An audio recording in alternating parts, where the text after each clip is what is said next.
महक उठी है फजा परहन की खुशबू से चमन दिलों का खिलाने को ईद आई है।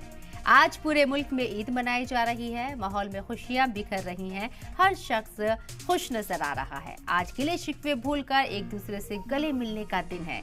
जो रूठे हैं उन्हें मनाने का दिन है। आज टूटे हुए रिश्तों को जोड़ने का दिन है। तमाम भूल चूक माफ करके आगे बढ़ने का दिन है। जी हाँ, आज ईद है। ईद खुशियों के बांटने का त्योहार है। ईद कहते ही है उस खुशी को जो लौट लौट कर आती हो और हर साल आती हो। अल्लाह का शुक्र है कि इस साल फिर ईद आ गई। ईद का मौका अगरचे सदियों से खुश होने और खुशी बांटने का मौका रहा है, लेकिन हर साल की ईद कुछ खास होती है। हर साल ईद की खुशी में एक ताजगी का एहसास होता है। ईद के दिन बच्चे, जवान और बूढ़े, मर्द औरत सब नए कपड़े पहनते हैं और खास तौर पर मर्द हजरात ईदगाह की तरफ रवाना होते हैं, जहां वो शुक्राने के तौर पर 2 रकत बाजमात नमाज अदा करते हैं। कहीं कहीं ईदगाह में औरतों का खास इंतजाम भी रहता है।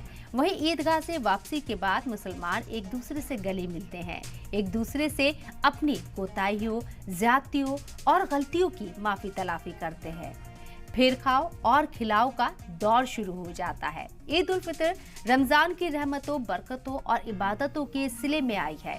इस एतबार से देखा जाए तो ये मुबारक मौका गोया नए साल का आगाज है।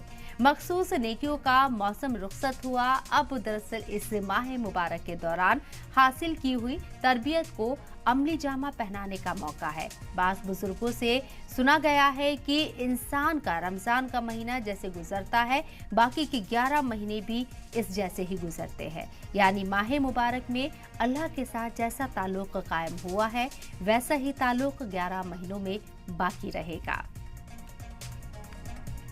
तो आज तमाम जगह पर ईद मनाई जा रही है। ईद की खुशियां मनाई जा रही हैं। हर साल ईद का मौका आता है, लेकिन हर मर्तबा ईद कुछ ख़ास होती है और इस मर्तबा भी ईद ख़ास है। लोग अपने घरों में जहां तैयारियां कर रहे हैं, एक दूसरे को दावतों पर बुला रहे हैं, नए कपड़े पहने हैं, सुबह ईद की नमाज अदा की गई है। इसके साथ साथ बच्चों में ईद की खुशी बहुत ज़्यादा होती है। बच्चों को ईदी मिलती है और वो ईदी अपनी पसंद की, उस ईदी से अपनी पसंद की वो चीज़ लेते हैं, चाहे वो कपड़े हो या फिर खाने का सामान हो। तो ईद को लेकर लोग बहुत ज़्यादा इंतज़ार में भी रहते हैं, क्योंकि पूरे महीने जहां रमज़ान रखते हैं और रमज़ान के रखने के बदौलत उसके बदले ये तोहफ़ा अल्लाह की तरफ से दिया गया है। पूरे 1 महीने रमज़ान रखने के बाद ईद का त्यौहार आज पूरे जोशो खरोश के साथ मनाया जा रहा है। पूरे मुल्क में ईद का त्यौहार बड़े ही धूमधाम से मनाया जा रहा है।